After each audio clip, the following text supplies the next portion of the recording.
All right, welcome to This Explainer. Today, we are taking a seriously fascinating journey to unpack a concept we literally hear all the time, going with the flow.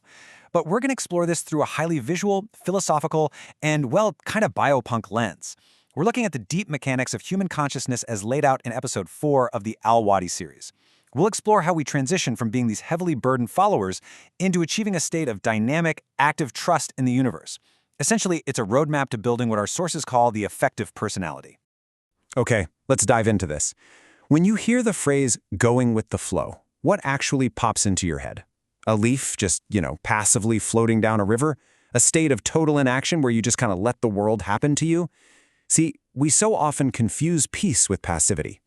We tend to think that to be spiritually or mentally aligned means we have to completely withdraw from the friction of the real world.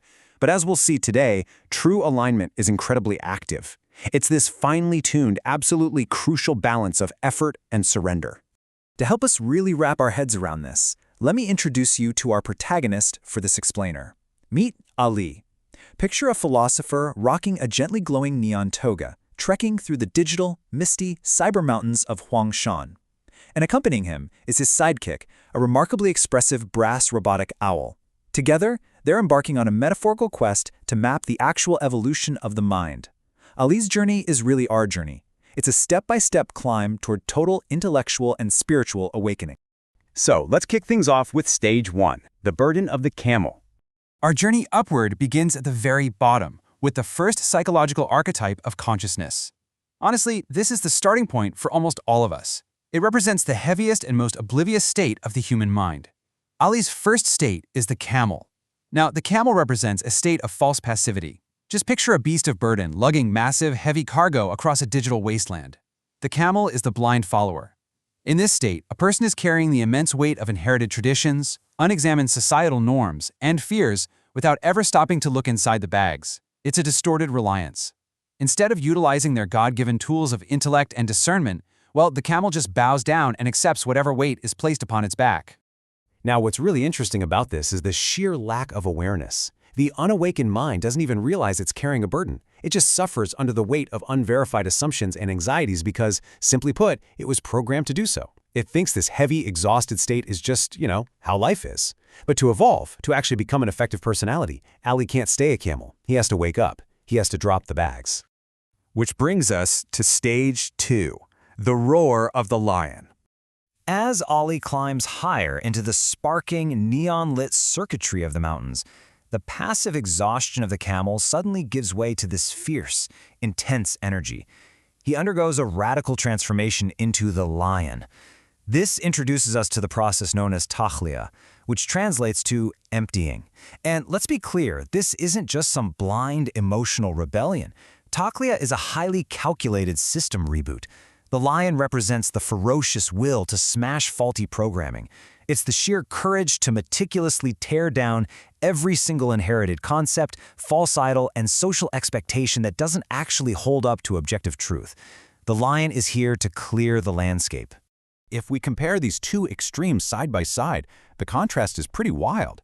The camel is entirely passive, right? Just crushed by the world. But the lion relies entirely on its own material power and ego to destroy those burdens. And here is the trap. While the lion successfully destroys the camel's chains, it totally over-indexes on ego. It thinks it is the sole master of the universe. The lion relies only on its own material strength and entirely forgets the creator. So it has all this power, but absolutely zero peace. Moving up to stage 3, the child, focusing on integration and tawakkul. So the crucial point is that the destructive roar of the lion eventually has to quiet down. When the dust finally settles, we uncover this core concept, fitra. Fitra is our pure, original disposition. The source text actually describes it as the first ontological barzakh, an intermediary state. Think of it like humanity's original, completely uncorrupted operating system.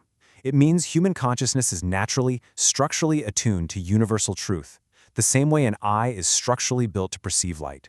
This final stage, the child, is a return to this pristine state of fitra, completely clear of the camel's baggage and totally free of the lion's ego. Returning to fitra allows us to strike a perfect harmony with existence.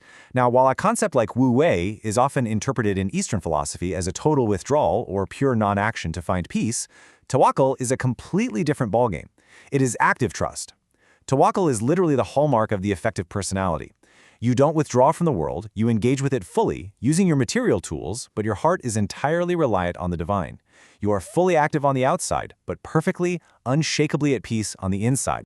There's a famous tradition that hits the nail on the head perfectly. Trust in God and tie your camel. Or, phrased another way, trust in God and take the necessary measures.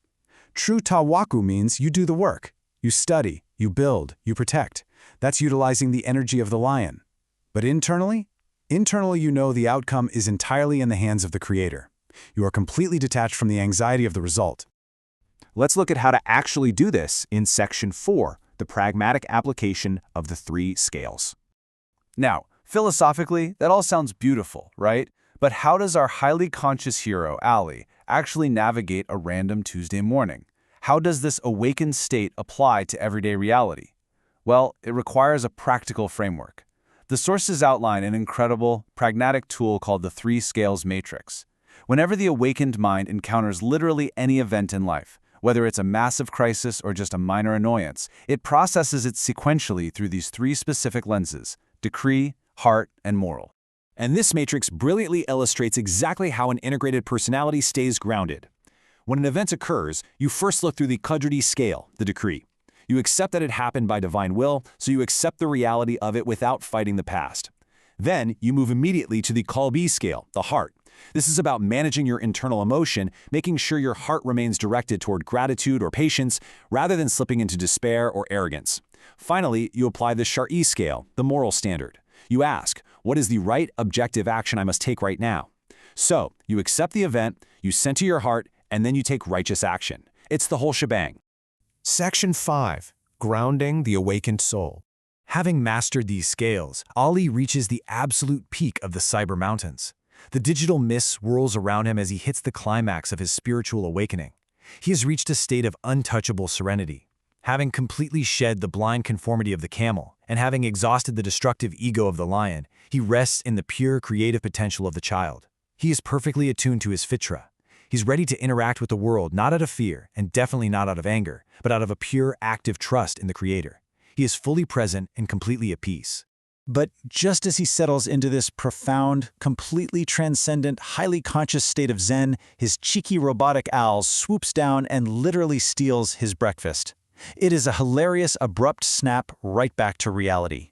Because the truth is, no matter how elevated your consciousness gets, no matter how much you've absolutely mastered tawakkul, you still exist in the physical world. The effective personality doesn't just float away into the clouds, it stays right here on Earth, dealing with stolen lunches, flat tires, and daily responsibilities, but doing so with a completely unshakable inner peace. Which brings us to the ultimate question for you. If you were to methodically shed the heavy bags of your inner camel today, and if you used the courage of the lion to clear away the false programming weighing you down, how would your awakened inner child step into the world tomorrow? How would you apply those 3 scales to your own daily challenges? Think about it. Tie your camel, trust in the process, and stay curious. Thanks for exploring with us.